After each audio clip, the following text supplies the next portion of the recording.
Video selebriti Raffi Ahmad yang beredar di media sosial tentang keputusannya menarik diri dari proyek pembangunan lokasi wisata di Gunung Kidul, Yogyakarta menjadi pembicaraan publik di pertengahan Juni 2024.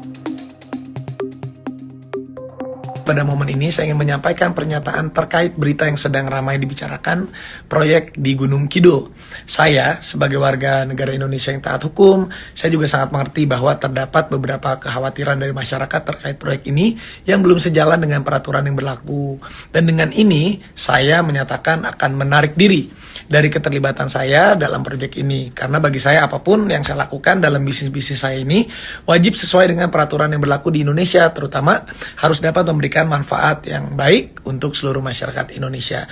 Jika hal ini memang belum memberikan manfaat serta dapat menimbulkan kerugian bagi masyarakat dan lingkungan, saya akan menarik diri dari proyek ini. Dan saya berharap pernyataan yang saya sampaikan dapat memberikan kejelasan terkait berita ini. Video Raffi yang dibuat di Tanah Suci Mekah itu kembali memunculkan perhatian publik tentang Kars, wilayah berbatu gamping yang memiliki peran penting bagi lingkungan hidup. Setidaknya ada 15 juta hektar lebih wilayah Kars di Indonesia. Salah satunya di areal tempat Raffi Ahmad dan kawan-kawannya membangun lokasi wisata. Tepatnya di kawasan bentangan alam Kars Gunung Sewu bagian timur. Dalam peraturan pemerintah nomor 17 tahun 2012, kawasan bentang Kars adalah kawasan lindung geologi yang pemanfaatannya tidak boleh berpotensi merusak. Kawasannya bukannya tidak bisa dimanfaatkan sebagai kawasan ekonomi. Kalau itu semua nanti digeneralisir sebagai kawasan kemudian kita tidak bisa membangun, terus masyarakat Gunung Kidul akan dibawa kemana? Yang memiliki potensi aset yang sangat besar seperti ini. Ya. Toh di sana ada tata ruang. Oh ini bisa, oh ini tidak, ini bisa, tidak. Yang pas, yang tempat-tempat itu yang memang tidak bisa. Tetapi di sisi lain, di tempat-tempat yang lain, kalau kita melihat tata ruang kita, bisa dilakukan. Tapi yang jelas Pemda belum mengeluarkan izin. Tapi kalau mungkin di luar sudah bicara tentang perizinan, saya tidak tahu. Ya, tapi Pemda sendiri belum mengeluarkan itu. Belum. Jadi jangan sampai nanti ini diputar balikan. Makanya terjadi pro dan kontra ini mungkin karena itu. Tapi Pemda sendiri belum. Saya kan belum pernah berstatement. CNN Indonesia Plus Minus menemui Himawan Kurniadi, aktivis Lingkar Keadilan Ruang yang selama ini fokus pada isu-isu lingkungan di Yogyakarta, termasuk bentang alam Kars di Gunung Kidul. Persoalannya itu kan dia itu sebenarnya mau bangun di kawasan lindung KBAK, kawasan bentang alam Kars. Nah itu yang kemudian jadi problem. Delaklah itu jadi viral karena Raffi kan. Nah itu jadi akhirnya ya sebenarnya ada untungnya ya, ada public figure yang terlibat dan akhirnya ngomong rame. Iya, kayak gitu ya. Nah tapi kalau mungkin publik ya ada yang tahu ada yang enggak ya, tapi sebenarnya ini persoalan ujungnya di mana? Ujungnya itu sebenarnya soal potensi kerusakan kawasan bentang alam Kars. Oke. Jadi karena di situ sudah ditetapkan sebagai kawasan lindung berdasarkan Permen ISDM 2014. Nah itu kan sebenarnya aktivitas yang kemudian berada di kawasan lindung itu harus memperhatikan fungsi dari kawasan bentang alam Kars itu karena dia termasuk kawasan lindung geologi. Artinya sebenarnya nggak boleh. Dengan tidak boleh dalam arti merusak bentang alamnya dan merusak fungsinya, punya potensi merusak fungsinya sebagai resapan air gitu misalnya. Artinya ketika kita mau berbuat sesuatu, berbisnis dengan manfaatkan ruang di situ, totally nggak bisa. Bisa sepanjang tidak merusak fungsi dari Kars itu sendiri. Seperti apa itu misalnya? Ya misalnya hotel itu pasti nggak boleh lah harusnya. Hotel skala besar ya. Karena itu bisa merusak kalau dia pakai misalnya ngebor di air Kars itu. Oke. Karena di Gunung Kidul itu sebagian besar suplai airnya itu dari sungai-sungai bawah tanah yang ada di kawasan Kars itu. Misalnya di Sumber Bribin, terus Seropan, terus Baron, Mobaran, itu kawasan Kars semua, Mas. Oke, kalau misalnya buka kawasan itu sebagai wilayah pariwisata, boleh nggak? Karena kan sekarang sebenarnya di beberapa, tapi warga ya, warga sendiri itu kan juga memanfaatkan. Tapi kan itu di sepanjang pantainya ya, di sepanjang pinggir pantai itu kan ya bisa aja nyatanya. Tapi untuk pembangunan yang punya potensi merusak atau mengurangi fungsi atau bahkan menghilangkan fungsi kawasan Kars itu tentunya nggak boleh. Tidak boleh. Oke. Raffi Ahmad dan kawan-kawan ini akan bangun apa menurut kawan-kawan ruang? Kabarnya sih beach club. ini. Beach club, terus ada penginapannya kayak gitu lah ya. Dan itu hampir pasti akan membuat kerusakan. Iya, kalau kita lihat dari sebenarnya proyek itu kan udah jalan ya. Oh, sudah jalan. Iya, di lapangan ya. Itu udah ada mulai pembangunan awalnya sebenarnya. Artinya ini bukan baru akan dimulai, bukan ya? Bukan. Tentu bukan. Iya. Udah Ini ada penting ini. jalan, Sama aja minggir kawan mau Oke. Pertanyaannya adalah, apakah setelah Raffi memutuskan untuk mundur, menurut investigasinya kawan-kawan, proyek berhenti? Belum tentu lah. Kayaknya ya. Kayaknya belum tentu ya. Berarti kita Karena perlu kan- melihat, karena apa? Ya karena kan ya dia kayaknya sebatas urunan gitu lah ya. Oh, Jadi dia kayak naruh invest mungkin ya. investasi, ya. Dan karena kan juga ini jadi akhirnya pentingnya ketegasan dalam menjalankan aturan itu. Oke. Kalau pemerintah kabupaten memang serius untuk menetapkan dalam penetapannya itu ya harusnya memang nggak boleh, harusnya cukup gitu. Berarti ketika ini rame-rame, stop, cancel. Kalau di sana ternyata sudah terjadi, berarti kan sudah ada yang rusak. Ketika di cancel, berarti yang rusak tetap harus di recovery dong. Harusnya seperti itu. Tapi kawan-kawan, Idealnya. enggak, apakah kawan-kawan mendapatkan info bahwa ini tetap jalan gitu? Kalau hari ini belum ya. Belum ya? Tapi kita ke sana itu, misalnya kita lihat-lihat di sana, investigasi di sana itu bukan tempat yang belum diapa-apain gitu. Sudah ada Oh, sudah rencana dibangun, jalan. udah jalan apa segala Jalan. macam, dibuka wilayah. Oke. meskipun belum diaspal ya. Ya. Apakah ini satu-satunya proyek yang dilakukan di wilayah yang seharusnya dilindungi? Oh, tentu tidak. Enggak ya, Mas. Ada berapa itu menurut data kawan-kawan? Enggak ngitung ya. Tapi Artinya yang besar bisa dilihat. pengalaman dulu pertama itu 2017 ada rencana 2017. namanya South Mountain Paradise. Dibangun sampai Mau sekarang dibangun. mau dibangun. Nah, tapi karena juga ada penolakan, itu juga akhirnya diurungkan. Diurungkan artinya batal. Mangkrak. Oke. Kemudian apa lagi yang kelihatan?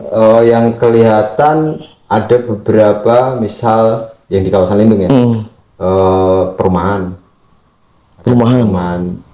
Mengakunya itu perumahan. Entah itu nanti jadi villa atau jadi apa, kita nggak tahu. Terus ada lagi ya kayak wahana-wahana wisata gitu. Oke, berarti ini bukan satu-satunya ya. Itu satu-satunya. Kalau berdasarkan penjelasan awal tadi, harusnya tidak ada izin. Iya, kalau kawasan lindung harusnya otomatis nggak ada izin. Berarti liar. Otomatis. Oke, berarti kan ini perlu kita cek ya. Kalau misalnya memang sudah ada sesuatu di sana dan itu masuk kawasan lindung, berarti tidak ada izin yang bisa keluar gitu. Iya. Pun ada izin, harusnya pemerintah itu atau yang punya kewenangan untuk ngasih izin itu yakin kalau dia berdasarkan analisis pembacaan situasinya kayak gitu tidak akan mengurangi fungsi kawasan lindung itu. Nah, oke. Ketika kita mau bertanya siapa yang bertanggung jawab terhadap ini semua, siapa Mas? Ya tentunya fungsi pengawasan itu kan ada di DLH. DLH apa itu DLH? Dinas Lingkungan Hidup Kabupaten Gunung Kidul. Kabupaten. Oke, DLH Kabupaten. Kalau yang mau ini ya KLHK misal. KLHK pusat.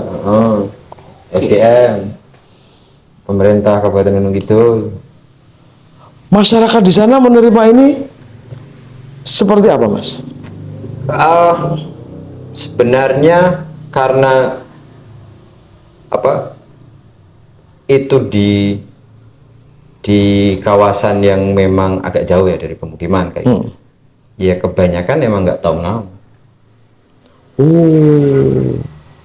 Apalagi soal fungsi atau aturan kayak gitu kan memang banyak yang memang belum. Berarti tidak pernah ada protes atas apa namanya pembangunan yang terjadi di sana oleh masyarakat setempat. Sejauh ini sedikit ada tapi sedikit. Karena Ya karena mungkin kurang ininya ya, kurang informasi atau kemudian ya memang hari ini seakan ya kalau kita mau melihat pengalaman kami, misalnya kita kan juga tergabung di koalisi masyarakat peduli Gunung Sewu kan, itu juga yang kemudian susah itu ya komunikasi dengan pihak pemerintahnya kayak gitu. Jadi ya protes dan protes itu. Nah kemarin itu kan kenapa kemudian viral meskipun kemudian juga sudah diperingatkan jauh-jauh hari ya, itu kan karena ada apa petisi kan. Karena ada petisi itu terus kemudian ini jadi perhatian kayak gitu. Oke. Padahal sebenarnya kalau kita mau ngelihat beberapa mau kita ketat ya untuk kemudian melihat beberapa proyek atau kemudian beberapa bangunan di situ itu banyak di kawasan lindung itu bangunan-bangunan skala besar ya.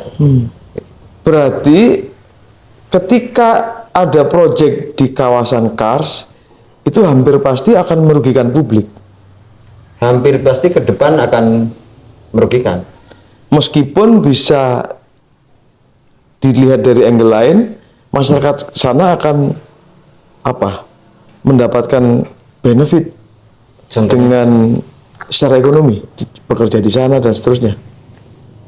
Kalau ngelihatnya seperti itu juga harus dihitung juga misalnya apa jasa lingkungannya dari kawasan Kars itu. Jasa lingkungan ya. Artinya apa itu? Ya misal bagaimana kemudian orang bisa menikmati air dari lahir sampai hidup bergenerasi dan macam-macamnya kayak gitu misalnya. Harus fair dong. Itu jauh lebih merugikan lah. Sampai mau mengatakan begitu ya. Bila itu terjadi sumber air rusak segala macam segala. Apalagi sih Mas yang akan rusak Mas ketika itu akan dibangun? Ya pertama yang paling signifikan itu. Kedua memang di sana itu kan juga banyak kemudian fungsi-fungsi yang lain. Misalnya kalau hari ini ngomongin karbon gitu ya, Kars itu kan juga fungsinya untuk menyerap karbon. Ada fungsi menyerap karbon, misalnya. Ini kan lagi booming di internasional tuh, sampai ada jual beli Carbon trading. Carbon trade itu gitu, gimana itu yang ngitungnya? ya, meskipun harus. Oke, Mas, ini sudah bergulir, Raffi bersikap, kemudian jadi rame segala macam.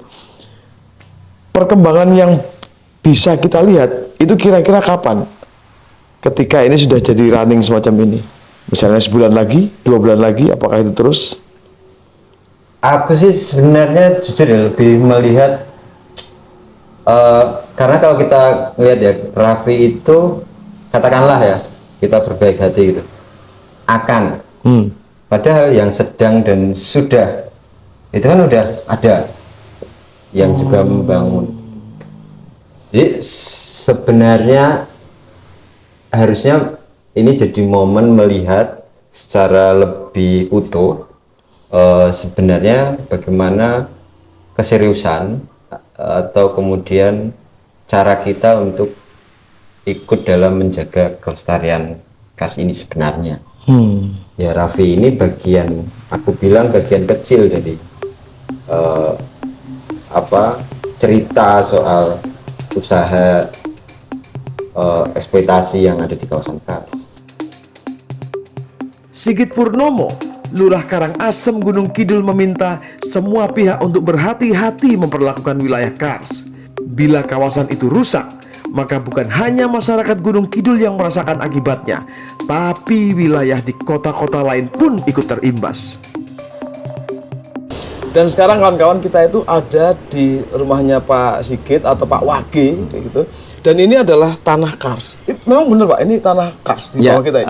Sepengetahuan saya memang ketika bahkan di sini saya pernah buktikan bahwa ketika di sini orang ngomong tanahnya tebel, tapi ketika saya bor kemarin, saya ngebor itu di 8 meter pasti ketemu Kars. Ketemu batu gitu loh. Ini sudah terlampau tebel gitu loh. Saya yang sekitar setengah kilo ke arah utara saya, dari atas sampai bawah semuanya batu putih, Kars lah. Oke, Pak, sebentar. Kalau masyarakat memahami Kars itu apa sih, Pak? Ya, kalau masyarakat memahami Kars itu ya jujur ya, sebagian besar memang hanya kita menganggap bahwa itu sebagai sebuah benda, sebagai sebuah benda yang kemudian bisa digunakan untuk pondasi, bisa digunakan untuk gamping, bisa digunakan untuk itu. Tapi lebih jauh tentang bagaimana kerja Kars, misalnya bahwa Kars ini sebagai salah satu benda yang menyimpan air ini memang belum ya. Dan dan ketika kita ngomong ke persoalan kebudayaan juga sebenarnya dulu simbah-simbah nenek moyang kita itu pernah punya unen-unen ya, punya kalimat yang mengatakan bahwa besok pada saatnya akan sampai anak cucumu dikasih makan batu. Dikasih makan batu. Maksudnya betul? Artinya bahwa batu ini menjadi sesuatu yang berharga. Dulu sangat tidak berharga batu ini. Saya itu dulu pernah jadi sopir truk, ngangkut batu, 1 truk itu kita beli hanya 40.000. 40.000 nggak ada. Nutuinya aja uang telu gitu loh. Itu saya sampai kadang-kadang nangis gitu loh. Makanya kenapa produk masyarakat kita nggak bisa mahal gitu loh, sedangkan dengan tingkat dan batu itu betul-betul nggak ada harganya. Iya. Makanya ketika sekarang ini ada upaya untuk ini kan jadi rame kan karena Raffi Ahmad kemarin mundur gitu ya dalam sebuah proyek gitu kan. Dan orang bertanya, ini mundur kenapa sih? Gunung Kidul, kemudian masuk ke wilayah Kars segala macam. Ini jadi orang jadi kenal lagi gitu. Kars, Gunung Kidul itu gimana sih Pak kalau Bapak memaknainya itu? Ya. Piko selama ini. Ya artinya gini, menurut saya hari ini bahwa Kars ini sesuatu yang dicari, sesuatu yang kemudian berharga gitu loh. Ada orang yang mengatakan bahwa hari ini hampir sebagian besar pabrik-pabrik pasti membutuhkan batu. Ini orang bilang nggak usah, nggak tahu, nggak ada riset, nggak ada apa. Saya hanya dengerin aja orang ngomong di jalan, di angkringan, terminal, pasar, tak dengerin aja itu. Ada yang ngomong bahwa minimalnya bahwa di setiap pabrik di pengolahan air limbahnya pasti menggunakan batu. Jadi bubuk batu ini betapa sangat berharganya hari ini gitu loh. Belakangan saya juga tahu, wah ternyata pabrik gula Madukismo itu juga membutuhkan batu sebagai pemutih gula. Oke. Iya, sehingga masyarakat sekarang jadi tahu bahwa ternyata sekarang ada harganya. Dan dulu ketika saya masih nyuper truk itu batu itu paling dari 40.000 tak jual 120.000. Sekarang untuk batu sudah 900.000. Satu truk. Ya, artinya bahwa hari ini mulai orang tahu bahwa batu ini betul-betul dibutuhkan gitu loh. Oke. Nah, ketika muncul lagi pembicaraan tentang Kars, Gunung Kidul segala macam gara-gara videonya Raffi itu sebagai warga dan lurah di sini apa yang ditangkap Bapak? Ya, gini ya, bahwa pembangunan memang harus berjalan ya menurut saya, tetapi biar bagaimanapun persoalan ekologi juga harus menjadi pertimbangan. Iya, ini harus menjadi pertimbangan karena gini gitu loh. Saya hanya coro bodon aja, cara bodoh aja gitu. Saya nggak. Gini, saya itu kan juga tukang las juga kan, artinya saya ngerjakan besi gitu loh. Ketika lempengan besi plat setebal 5 mili lah, nggak tebel-tebel amat, 5 mili lah. Terus kemudian kita panaskan di atas, ya kita panaskan di matahari itu. Nanti pada saat panas pun, itu ketika kita potong dengan blender, dengan las yang dipanaskan, maka di kanan kiri potongan ini akan keluar air. Artinya apa? Artinya menurut saya bahwa besi dengan kepadatan pori-pori yang seperti itu pun menyimpan air. Apalagi kars. Jadi kalau kars habis, saya agak khawatir air juga habis. Pak, Gunung Kidul itu kan dikenal kering, Pak. Iya. Sering ada kan berita-berita kan, kurang air segala macam. Tapi faktanya sebenarnya ada di dalam. Ada di dalam. Faktanya bahwa hari ini sumur-sumur bor di Gunung Kidul sudah banyak yang diupayakan oleh masyarakat sendiri, tidak mesti dari pemerintah gitu loh. Sudah banyak sumur-sumur bor di sini sudah mulai banyak. Artinya bahwa bukan tidak ada air, kita hanya belum mampu angkat aja. Nah, ini bisa kita note ya. Ya. Nah, dan ketika dipahami bahwa air itu ada di kars, tersembunyi di sana, dan ketika ini ada pembangunan yang katakanlah merusak kars lah. Bapak memahaminya? Saya kalau toh ini tidak direm ya, atau kemudian tidak kemudian kita mencoba memahamkan kepada masyarakat, dan ini ketika nanti terjadi terus-menerus, saya khawatir kita kehabisan air. Itu yang dari sisi kerja tentang air gitu. Yeah. Belum lagi bahwa ini katanya teman-teman sih, saya belum riset. Yeah. Mau riset pakai apa? Tukang las. Tukang las. Kan nggak mungkin riset gitu loh. Bahwa ternyata di Gunung Kidul ini juga banyak goa-goa. Goa-goa itulah yang kemudian jadi sarangnya para kelelawar. Lah kelelawar ini sebenarnya menjadi predator dari sekian banyak wereng. Lah ini kan membantu kerja petani. Iya. Kalau kemudian kita harus beli semprotan pestisida, besok wereng sudah tidak terkontrol. Lah ini kan ngeri. Gitu. Artinya ketika kars dirusak, Ya. itu bukan cuman batuannya aja yang rusak, nggak ada air, tapi panjang. Panjang, menurut kami panjang. Salah satunya itu bahwa ketika wereng ini kemudian tidak ada predatornya, ya pasti akan semakin banyak. Tapi faktanya adalah meskipun misalnya kasusnya Raffi ini, saya nggak tahu ya apa jadi berhenti apa enggak ya. Ya. Tapi kan ada tempat lain yang sudah buka, Pak. Ya, terus gimana pertanyaannya? Apakah itu tidak mengkhawatirkan gitu bagi masyarakat sekitar? Ya, sangat mengkhawatirkan. Sebenarnya persoalannya adalah bagaimana kemudian kita menciptakan lapangan pekerjaan atau kemudian kita meningkatkan perekonomian masyarakat. Itu ya hitung-hitung, jangan terus kemudian kars ini yang hari ini menjadi berharga seperti ini kita hancurin, janganlah. Masih banyak ruang-ruang lain gitu loh. Ini menarik, menciptakan lapangan kerja. Memang pembangunan yang merusak kars itu menciptakan lapangan kerja, Pak. Ya misalnya kalau di sini mau dibangun pabrik apalah, mungkin pabrik keramik atau apa gitu, tentu kan terus kemudian pembangunan kayak Raffi katanya berpakai apa itu, hotel atau pakai apa? Beach club. Ya, opo kuwi basa ngendi itu saya juga nggak ngerti itu gitu loh. Lah itu kan nanti katanya menyerap lapangan pekerjaan dan sebagainya, pariwisata. Kalau masyarakat daerah ini apakah memiliki kesadaran yang sama seperti Pak Wagi? Menurut Pak Wagi, Pak? Ya, mungkin ada ya, tapi juga nggak banyak juga sih. Karena kan dampaknya nggak langsung kan kars itu. Artinya bahwa panjang iya. Iya. Tapi kalau mungkin dampaknya langsung, mungkin juga masyarakat bisa memahami kan. Tapi kan dampaknya nggak langsung. Bener nggak ngomongannya Wagi gitu loh. Itu jangan-jangan mong halu saja kan, bisa juga kan mereka berpikir seperti pemanasan global ya. Ketika orang diomongin pemanasan global, Endi nyatanya opo kan kayak gitu ya. Nah, ketika menghadapi masyarakat yang kesadarannya masih beragam, sebagai lurah, sebagai orang yang ya kita bilang memiliki pemahaman gitu, gimana Pak? Ya, bahwa ini persoalan yang kemudian tidak sederhana. Ini persoalan yang harus dipahamkan dimanapun. Jadi saya selalu mencari ruang dimanapun untuk bisa ngomong ke ini. Dimanapun itu loh, bisa di angkringan, bisa di bahkan di pertemuan warga gitu loh, bahkan sempat saya ketika di tempat kami itu kan ada yang namanya beberapa sedekah itu, termasuk sedekah telogo, upacara adat gitu loh. Sampai kemudian Pak Mudin, Pak Kaum itu tolong didoakan juga Kars Gunung Kidul itu utuh. Jadi tidak hanya mendoakan, tapi salah satu request doa bersama, kemudian salah satunya adalah supaya Kars ini utuh. Itu juga saya lakukan gitu loh. Artinya upaya untuk membuat agar masyarakat semua itu berpikir tentang ini ada ya Pak ya. Tapi bagaimana dengan pemerintah lokal sini? Apakah karena kan kita tahu bahwa sebenarnya izinnya nggak bisa keluar kan di daerah situ. Tapi ternyata bangun kejadian gitu. Gimana Pak? Waduh, untuk sampai di sana saya nggak begitu mengamati gitu loh. Saya yang deket-deket aja dengan saya lah gitu loh.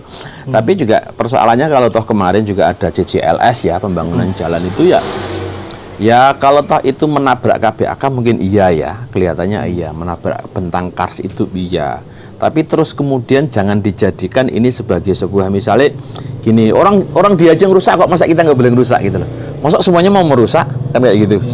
Artinya ya supaya kita bisa menjadi bagian yang tidak merusak, tapi menjadi bagian yang menyelamatkan gitu loh. Artinya ketika ini adalah jalannya adalah penting gitu. Tapi kalau ada sisi yang bisa diselamatkan, kenapa enggak? Kenapa enggak gitu loh. Saya mengapresiasi lah kemarin katanya Pak Bupati juga belum mengeluarkan izin gitu untuk Raffi Ahmad gitu. Apresiasi saya untuk Pak Bupati saya. Luar biasa Pak Naryanto. Pak Bupati Gunung Kidul ya. Izinnya tidak dikeluarkan ya. Nah, alhamdulillah. Ketika ini satu persoalan yang kemudian disadari dan ada upaya untuk membatalkan lah kita untuk menyelamatkan. Nah, kalau misalnya kalau ada hal lain yang kurang lebih sama, menurut Bapak gimana? Apa yang perlu hal lain pembangunan di daerah Kars lah ya?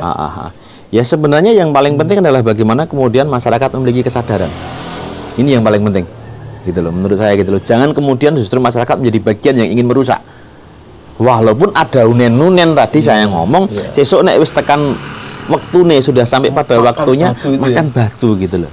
Tapi kan ini biar bagaimanapun walaupun sudah menjadi unen-unen, sudah menjadi apa yang diucapkan simbah-simbah dulu, tetapi apakah terus kemudian hal-hal yang kurang positif ini terus kemudian akan kita lestarikan kan nggak harus gitu. Menurut saya seperti itu aja.